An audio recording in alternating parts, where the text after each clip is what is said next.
Poverty. It's why we're all here today. It's what drew our group of 36 young people together. But what is poverty? What does poverty feel like? And why does it matter? Poverty is the feeling of raindrops on your skin when you can't afford a jacket. Poverty is the look on Mum's face as she leaves Wins knowing there won't be enough for lunch boxes and dinners. Poverty is feeling as if you are responsible at 12 years old for something that isn't your fault. Poverty is baked beans wrapped in newspaper for Christmas. Poverty is the look on your face as your child offers you toast while you insist no, you're not hungry. Through our workshop, we spoke about poverty using the symbol of a glass house, which you can see my little drawing of here. Those inside the glass house of poverty can see out to where they want to be, but they're constrained and suppressed by the cold glass. The glass house is fragile and it's vulnerable to the slightest change. It is very easy to look in and see the frustration of the people inside the glass, but it's not so easy to hear their voices, which can mean that they are often wrongly stigmatised and blamed for their situation. But the glass house doesn't have to be a trap. With the right support and opportunities in place, those inside can be empowered to escape. That's why we're all here today, because poverty affects us all. One child walking to school in shoes that are 3 sizes too small is one too many. We're all in this together, and it's up to those who are able to give and provide support to provide support for those who need it.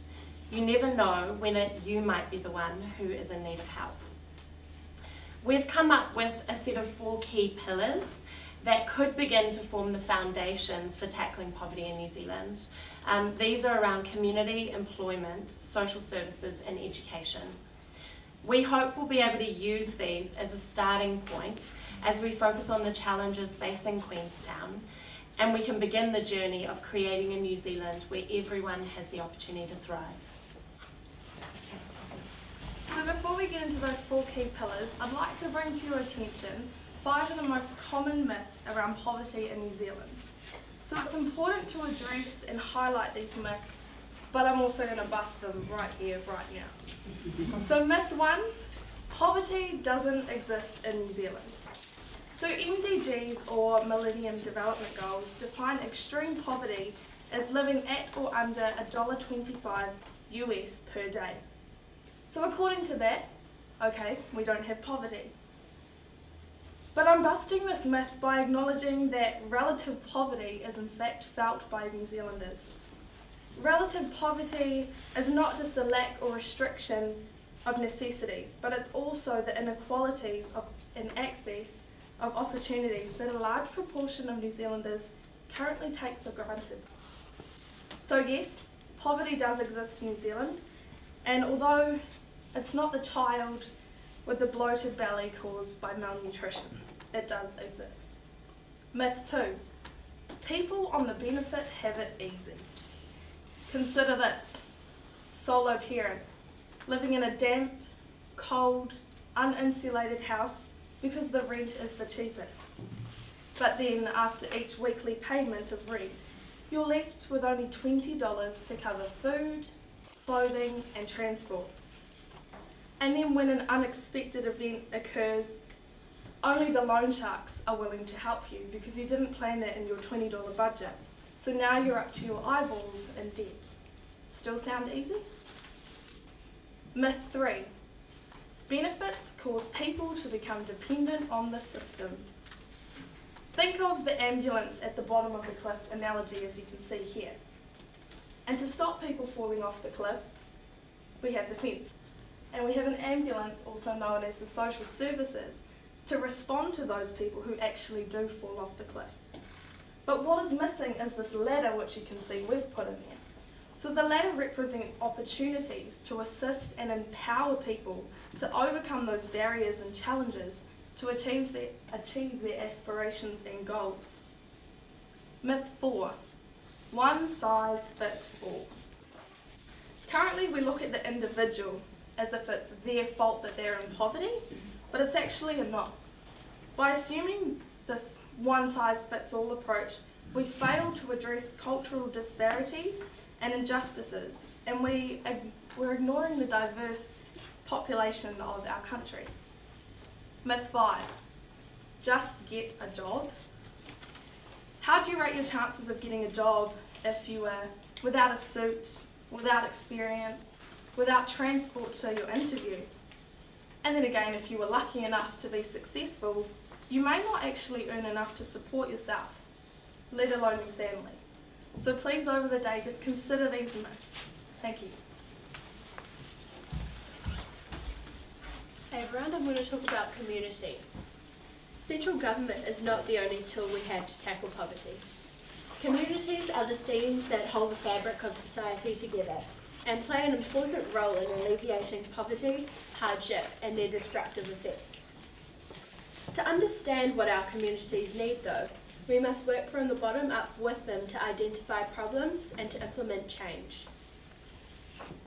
Together we have proposed 3 ideas which focus on strengthening communities.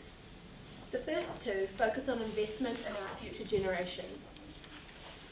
So we came up with the baby box idea, which you can see over there, and you can read a bit more about it later on during the day. This is based on Finland's Baby in a Box initiative, which they give a newborn baby a box of essentials to survive the first few months of their lives, and it's especially beneficial for families who can't afford these essentials. So it gives these kids an equal start in life. This ensures that each Kiwi kid gets an equal chance to thrive and no one's put at a disadvantage before they can even start. Our second initiative is extended paid parental leave for both parents. This gives parents the opportunity to be there for their children in their most formative years, providing a safe and predictable environment for their babies, which contributes directly to brain growth, and that ensures a productive generation of Kiwis. Our third generation is to measure community success not only in numbers but also in stories, because non-numerical data such as feedback on how people have felt about initiatives can actually give us an accurate measure of whether they have worked or not. And it allows us to, the numbers, it puts the numbers into context. So an initiative can look like it's working fantastically in the data, but when you actually talk to people, it might be something different and they need just a little something tweaked to make it suit them more.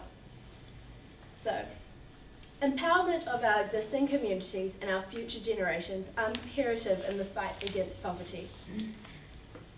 This will allow us to ensure that all New Zealanders get the fair go that they deserve. So now on to employment. Employment was a key component of our discussion around poverty, as successful employment creates scope for choice, thus restoring self-determination. Employment is the fence stopping people from falling off the cliff. With employment, people can provide for themselves and maintain long-term stability. We propose 3 ways that policy could address significant areas of potential employment. The first of these is an offer of a workforce entrance package. A lack of confidence and self-belief is common throughout New Zealand, and it doesn't help that when entering the labour force for the first time, lack of experience can inhibit people from getting jobs, as they are frequently overlooked in favour of those of more experience. We propose a workforce entrance package, teaching skills around conduct in the workplace and expectations from employers and navigation of a new job. This package aims to ensure that all individuals are confident and employable to enter the workforce. The second proposal is a tailored mentorship package. Employees without extensive and considerable skills are often unable to transition from entry-level employment into higher positions. Our proposal is to provide a tailored mentorship package where employees are linked with a business mentor in order to upskill in their career. This package would be designed to motivate and educate employees to help them shift up the employment ladder. The final proposal is a broad retraining package. In situations where an employed person is made redundant, there is a clear mismatch between their skills sought by the market and what the person can provide. Our proposed policy option is a broad retraining package, where individuals who have lost jobs are given the ability to retrain. The package would include a training qualifications framework to build on previous skills and work towards new roles. These proposals address issues around the employability of individuals so they can retrain their agency and access opportunities. Social services.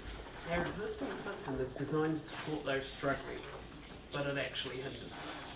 People have spent a huge amount of time and effort going from place to place to place, to WINS, SIFs, to all these other ones, waiting for their appointment, going in, getting their hearing, everything like that. We feel this is a waste of time. So our solution is a social hub, a place where all services, WINS, and all those can be in one building and sort all the problems in one go. Tell me, who watches 3 News here? Anyone? 2? I like 3 News better than 1. I'm not sure, I'll have to check with the roster, but in Wellington late last year is where we come up with the social hub, and I noticed early February 3 News swapped to News Hub. Has anyone noticed that?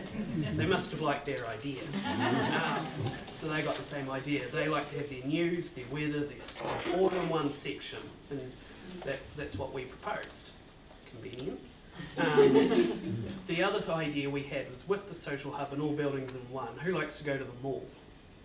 Who has a mall? In Invercargill, where I'm from, we don't have a mall and everyone wants a mall. Everyone likes to go upstairs to one shop and then come down and go to the food and then go to the clothing, I guess. But with the social hub, all in one building, it could be like a mall. You could have WINS upstairs, SIFs downstairs, budgeting to the left, and so on and so forth. The other bonus is who has Facebook or something, and when you sign in, you like that it remembers all your details. I always forget all my passwords, so I like to save them, so I'm perfect for hacking.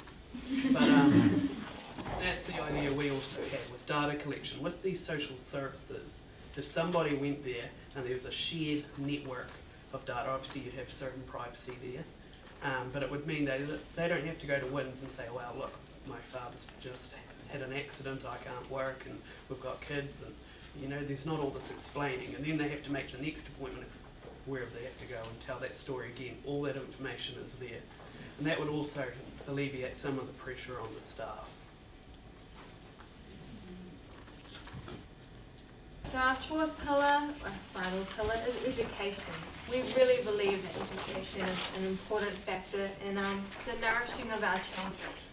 So we have 4 main proposals, and our first is suggesting that we have a voluntary bonding for trainee teachers, because teachers are really important.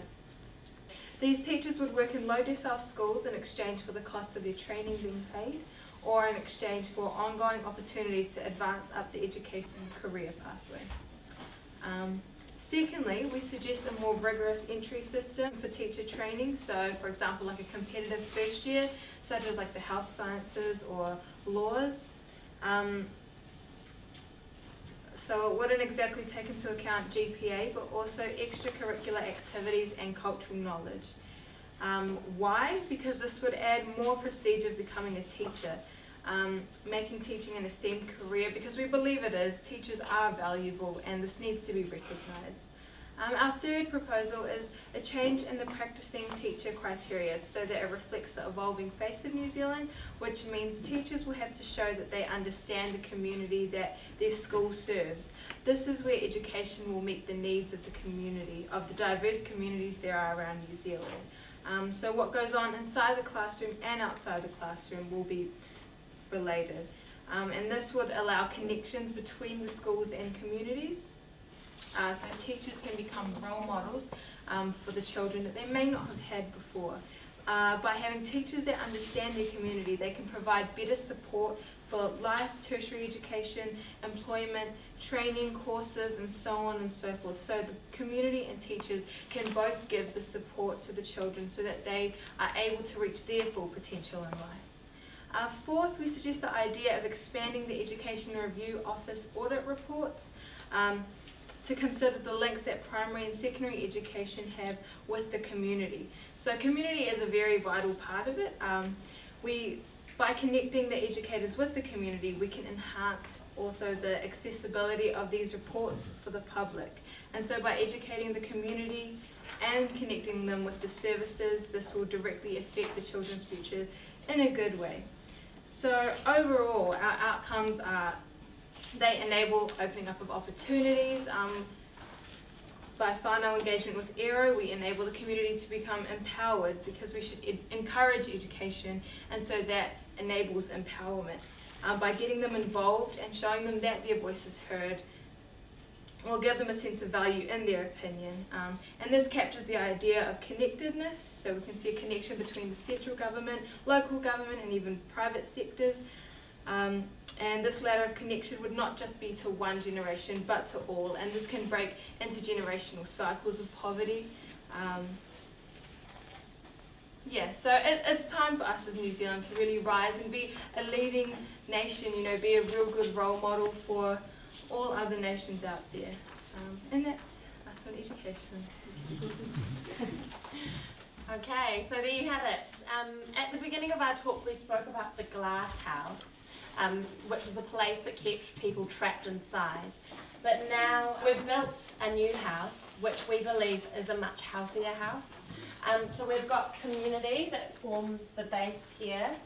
And so we're recognising that we all have a part to play in addressing poverty. That's why that's going to be the foundation. Then we've got employment and social services forming protective walls for the people inside. And finally, we've got the door, which is education, which gives people the key to walk out into the world. Our vision is to empower New Zealanders to contribute meaningfully to their communities in a society where equity is embraced and where opportunities are made available for everyone to meet their potential.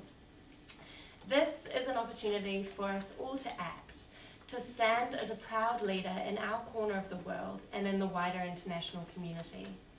We need to listen to the experts and recognise that the experts don't solely reside in Wellington. They are the struggling parents working without adequate means. They are hungry children unable to concentrate in class. They are job seekers with no money for a tie.